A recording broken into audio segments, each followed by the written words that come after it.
आऊज़ु बिल्लाहि मिनश्शैतानिर्रजीम बिस्मिल्लाहिर्रहमानिर्रहीम। नाज़रीन व सामीन अस्सलामु अलैकुम। उम्मीद है आप खैरियत से होंगे। नाज़रीन, जब हम करबला की मुफस्सिल तारीख़ का मुताला करते हैं तो कई सवाल हमारे जहन में पैदा होते हैं। उन सवालात में से एक सवाल ये है कि इमाम हुसैन अलैहिस्सलाम ने अपने क़याम के लिए कूफा का ही इंतखाब क्यों किया, जबकि उस वक्त यमन में भी अच्छी खासी तादाद में शिया मौजूद थे और इमाम को कूफा की बजाय यमन जाने का मशवरा भी दिया गया था। हत्ता के बाज़ लोगों ने कूफा वालों की साबका गद्दारियों की तरफ याद दहानी भी करवाई जो उन्होंने इमाम अली अलैहिस्सलाम और इमाम हसन मुज्तबा अलैहिस्सलाम के साथ की थीं। फिर भी इमाम अलैहिस्सलाम ने अपना इरादा नहीं बदला। यहाँ तक कि बाज़ मुअर्रिखीन जैसा कि इब्न खुल्दून ने यह तक लिख दिया कि इमाम ने यहाँ पर माअज़ल्लाह सियासी गलती की और उन्हें कूफा नहीं जाना चाहिए था। नाज़रीन, इब्न खुल्दून का ये नज़रिया मनसब इमामत से आगाही न रखने की बिना पर है। इमाम को अगर सियासत ही करना थी तो उसके लिए सबसे बेहतरीन मरकज़ मक्का था, जहाँ इमाम 4 महीने से ज़ायद अरसे के लिए क़याम पजीर भी रहे और उस दौरान इमाम ने यजीद के ख़िलाफ़ कोई सियासी हरबा इस्तेमाल नहीं किया। हत्ता कि आप हज पर आए लाखों की तादाद में मुसलमानों को यजीद के ख़िलाफ़ उभार सकते थे, मगर इमाम ने ऐन हज के मौके पर मक्का को छोड़कर ये साबित किया कि इमाम का ये क़याम सियासी या मादी वजूहात की बिना पर नहीं था। नाज़रीन, दीगर इस्लामी मसालिक में चूँकि इमाम को मासूम और इल्म गैब का हामिल नहीं जाना जाता, लिहाजा इब्न खुल्दून की तरह वो कहते हैं कि इमाम ने यहाँ पर सियासी गलती की है। लेकिन अहले तशय्यो में चूँकि इमाम को मासूम और आलिमुल गैब जानते हैं, लिहाजा इस मामले में उनके नज़रियात दूसरे मसालिक से मुख्तलिफ हैं। इन नज़रियात में से एक नज़रिया शहादत है जो कि चंद उमूर पर मुश्तमिल है। अव्वल ये कि इमाम जब मकाम इमामत पर फाइज होता है तो उसे बहुक्म खुदा पिछले इमाम की तरफ से एक सहीफ़ा अता होता है जिसमें वो अपनी दुनिया से रुखसत तक के अपने फ़राइज़ का मुताला करता है और उसी के मुताबिक अमल करता है। इसीलिए इमाम हसन अलैहिस्सलाम के बाद इमाम हुसैन अलैहिस्सलाम ने जब अपने फरीज़े पर नज़र की तो देखा कि उसमें लिखा हुआ है कि जंग करो बस कत्ल करो और कत्ल हो जाओ और एक गिरोह के साथ शहादत के लिए निकलो कि उनके लिए शहादत नहीं है मगर तुम्हारी हमराही में। नाज़रीन, यही हुक्म पैगंबर सल्लल्लाहु अलैहि वसल्लम के ज़रिए ख्वाब में भी इमाम अलैहिस्सलाम को दिया गया था।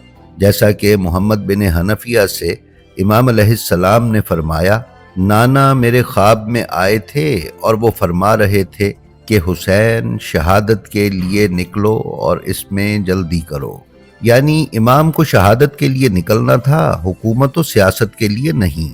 नाजरीन, इमाम दूसरों से बेहतर जानते थे कि अहले कूफा वफा नहीं करेंगे बल्कि अहद शिकनी के साथ साथ वो आपसे जंग भी करेंगे और शहीद भी कर देंगे। अब सवाल ये है कि इस शहादत का हदफ क्या था, तो इस सिलसिले में भी इख्तलाफ है। बाज़ लोग कायल हैं कि आपने शहादत दी ताकि आपका खून आपके चाहने वालों के लिए ता क़यामत उनके गुनाहों का कुफ़ारा करार पाए, जैसा कि मसीहियों का कत्ल मसीह के सिलसिले में एतकाद है। लेकिन नाजरीन, ये नज़रिया सही नहीं है, इसलिए कि इमाम हुसैन अलैहिस्सलाम की ज़ात मुअज़्ज़म और उसी तरह दीगर आइमाए ताहिरीन अलैहिमुस्सलाम की सीरत हमारे उस्वा उसवा है और लाजिमुल अमल है। यानी कि हम उनके रास्ते पर चलें और उनकी पैरवी करें, और ये शियों का एक मुसल्लिमा उसूल है। लिहाजा अगर ये कहा जाए कि शहादत इमाम अलैहिस्सलाम के लिए ख़ास हुक्म था ताकि वो हम शियों के गुनाहों का कफ़ारा अदा करें, तो इस सिलसिले में इमाम और उनकी सीरत हमारे लिए उसवा होने से खारिज हो जाएगी। ये बात खुद इमाम अलैहिस्सलाम के कलाम से मुतसादिम है, जैसा कि इमाम ने फरमाया कि लकुम फ़ी उसवा। तीसरा ये کہ اگرچہ انبیاء کرام، پیغمبر اکرم اور آئمہ علیہم السلام نے آپ کی شہادت کی خبر پہلے سے دے رکھی تھی اور خود امام علیہ السلام بھی اپنی شہادت سے آگاہ تھے، لیکن یہ نہیں کہا جا سکتا کہ صرف شہادت ہی آپ کے قیام کا ہدف تھا، بلکہ آپ کا ہدف، جیسا کہ آپ کے کلام سے واضح ہے، امت کی اصلاح، امر بالمعروف اور نہی عن المنکر، اور سیرت پیغمبر صلی اللہ علیہ وآلہ وسلم اور سیرت حضرت علی علیہ السلام کو زندہ کرنا تھا، جیسا کہ محمد بن حنفیہ کے نام جو وصیت نامہ آپ نے تحریر کیا ہے، اس کی عبارتوں سے یہی مطلب ثابت ہوتا ہے۔ گو کہ امام نے اپنی شہادت کی خبر ہر مقام پر دی، لیکن آپ ملاحظہ فرما سکتے ہیں کہ امام کا اول ہدف اصلاح امت اور نفاذ دین تھا۔ ناظرین، کچھ لوگوں کا خیال ہے کہ امام کا یہ قیام حکومت کے حصول کے لیے تھا۔ اس نظریے کو سب سے پہلے 4 صدی ہجری میں سید مرتضی علم الہدا نے بیان فرمایا ہے۔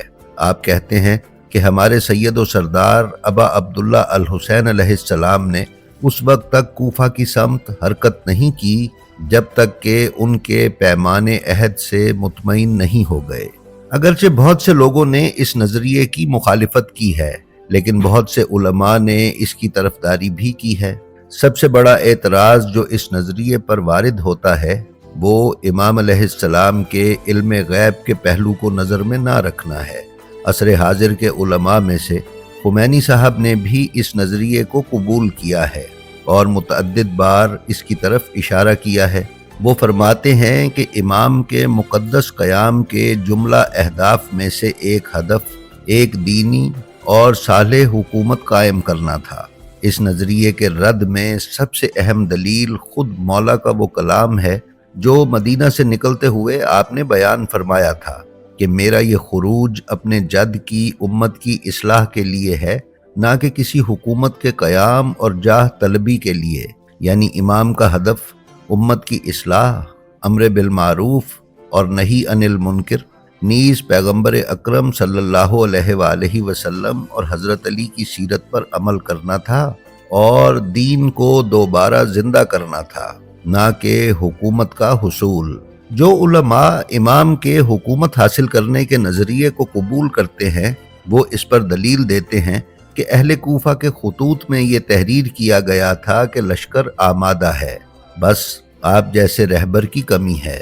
اس سے واضح ہوتا ہے کہ وہ حکومت یزید کو قبول نہیں کرتے تھے اور چاہتے تھے کہ امام زمام حکومت سنبھالیں، اور پھر امام کا مثبت جواب اور کوفہ کے لیے روانہ ہونا یہ خود دلیل ہے کہ امام حکومت چاہتے تھے۔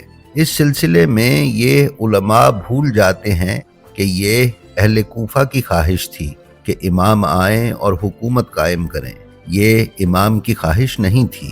امام نے اہالیان کوفہ کو اپنے کسی خط میں اپنی حکومت کا راستہ ہموار کرنے کے لیے نہیں لکھا۔ امام نے دوران سفر متعدد مقامات پر جو خطبات ارشاد فرمائے ان میں امام نے صریحاً ان نظریات کی نفی فرمائی۔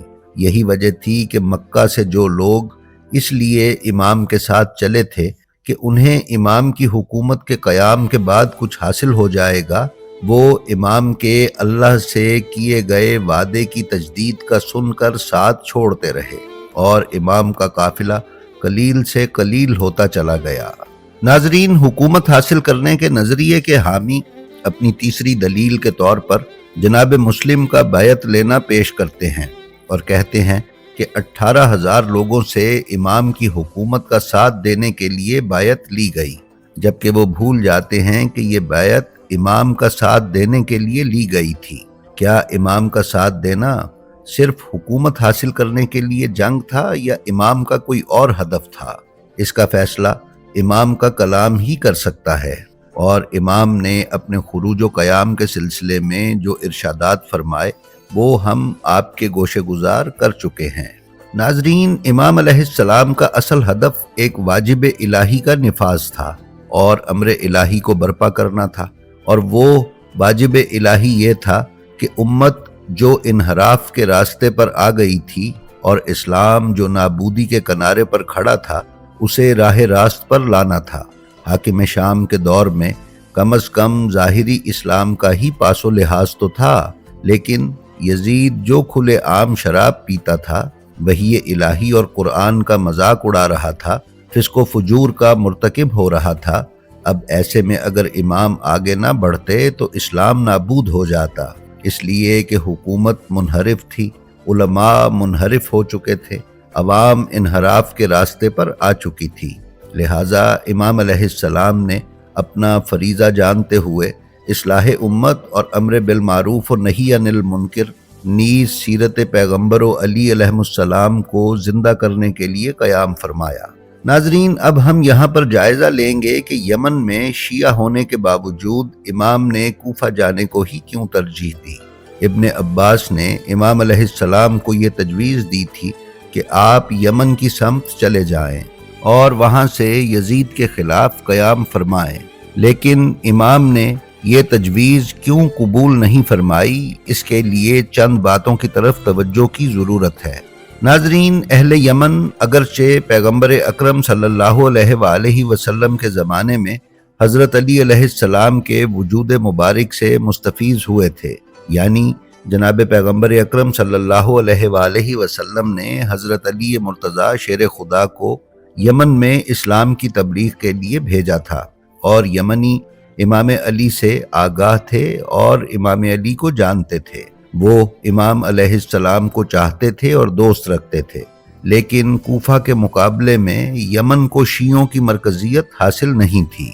दोयम ये कि अहले यमन का माजी बताता है कि मुश्किल हालात में बहुत ज़्यादा उन पर भरोसा नहीं किया जा सकता था, जैसा कि मौलाए कायनात के दौर में इन्हीं यमनियों ने हाकिम शाम की फ़ौज के सामने, जो बज़ाहिर बहुत ज़्यादा भी नहीं थी, हथियार डाल दिए थे और अपने हाकिम वाली उबैदुल्लाह इब्ने अब्बास को तन्हा छोड़ दिया था, यहाँ तक कि उन्होंने मजबूर होकर कूफा में आकर पनाह ली और हाकिम शाम के बेरहम सिपाहियों ने कत्ले आम मचाया, जिसमें उबैदुल्लाह इब्ने अब्बास के 2 बच्चे भी शहीद हो गए।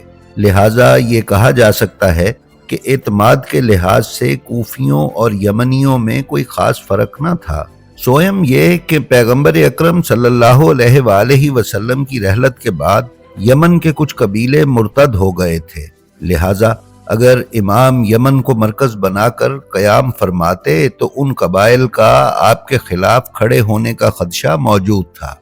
चहारम ये कि यमन उस वक्त इस्लामी शहरों के दरमियान बहुत ज़्यादा अहमियत नहीं रखता था, जिस तरह के कूफा और बसरा वगैरह का शुमार उस वक्त के अहम इस्लामी शहरों में होता था।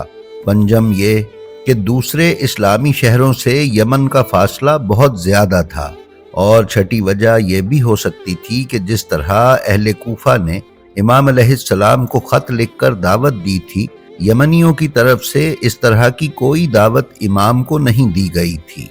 लिहाजा इमाम ने उसूल के मुताबिक उस शहर की तरफ ही कूच करना था कि जहाँ से मुतवातिर दावतनामे और खुतूत मौसूल हो रहे थे। बहरहाल नाजरीन, करबला एक इम्तिहान गाह थी जो अल्लाह ने अज़ल से ही इमाम हुसैन अलैहिस्सलाम के लिए मुंतखब की थी। जो भी हालात होते, इमाम की समत करबला ही होनी थी और हुई, और अल्लाह और रसूल से किया गया वादा पूरा किया गया।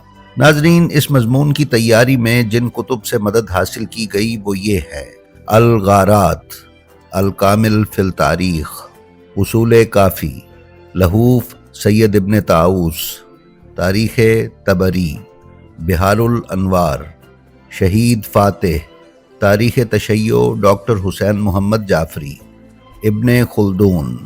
जी तो नाजरीन, ये थी हमारी आज की वीडियो। आपसे गुजारिश है कि आप अपना और अपने मुतअल्लिकीन का बेहद ख्याल रखें और खल्क़े खुदा में आसानियाँ तकसीम करते रहें। खुदा आपका हामी व नासिर हो।